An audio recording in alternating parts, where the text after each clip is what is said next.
የዛሬው ደግሞ ትእዛዙ ይባላል። ልጅ አለው ሚስት አለው ማለትም ባለትዳር ሲሆን የሚኖረው አዲስ አበባ ነው።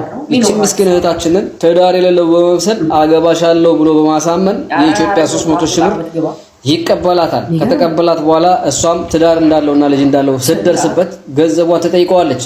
ምላሹም ገንዘብ እያልሽ ሰው ምትልኪ ከሆነ በሽጉጥ እደፋልሻለሁ ወይንም እደፋሻለሁ ያንቺን ገንዘብ ሽጉጥ ነው የገዛውበት በማለት እያስፈራራት ይገኛል። ይህ ግለሰብ የሚኖረው በዚህ ሰዓት አዲስ አበባ ነው። የሚነዳው የራሱ መኪና ነው። ነገር ግን የዚችን እህታችንን 300 ሺህ ብር ቁርጥም አድርጎ በልቷል። ከስተጀርባው ልጅ አለው ሚስት አለው። ዋሽቷት ነበር እያልኳቸው ያለሁት ወዳና ፈቅዳ ብትሰጥም ነገር ግን ለትዳር እሆንሻለሁ ብሎ ዋሽቶ ቀጥፎ አሳምኖ ነው ገንዘቡን የተቀበላት።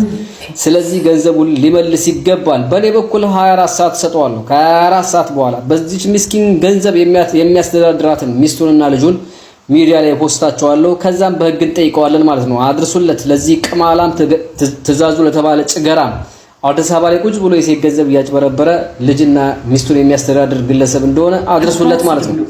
አመሰግናለሁ። ኮሜንት ላይ ሁሉም ሌባ ሌባ ሌባ ሌባ የሚል እፈልጋለሁ። አመሰግናለሁ። እንግዲህ እንደሰማችሁት ነው።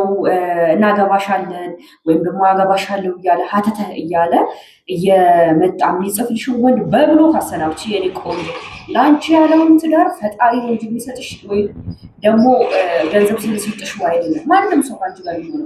ስለዚህ እናንተ በእሷ ቦታ ብትሆኑ ምን ታደርጋላችሁ? አገባሻለሁ ብሎ 300 ሺህ ብር ልከሽለት ከዛ ልጅና ሚስት እንዳለው ስትደርሽ ምን ታደርጊያለሽ? አንቺ ብትሆኚ እኔ በሆነ የማደርገው ምን እንደሆነ ታውቃላችሁ? የመጀመሪያው ብሬ እንዲመልስልኝ፣ ካልሆነ ደግሞ ለሚስቱ ለልጁ ምን አይነት ባለጌና እየካዳት የሚኖር ባል እንዳለ በግልጽ እነግራታለሁ። እንዳትጎዳ እሷ ማለት ነው። ከሱ ደግሞ እኔ እማራለሁ። በጣም ብዙ እህቶች በዚህ መንገድ ስለሚጎዱ እናንተስ ብትሆኑ ምን ታደርጋላችሁ?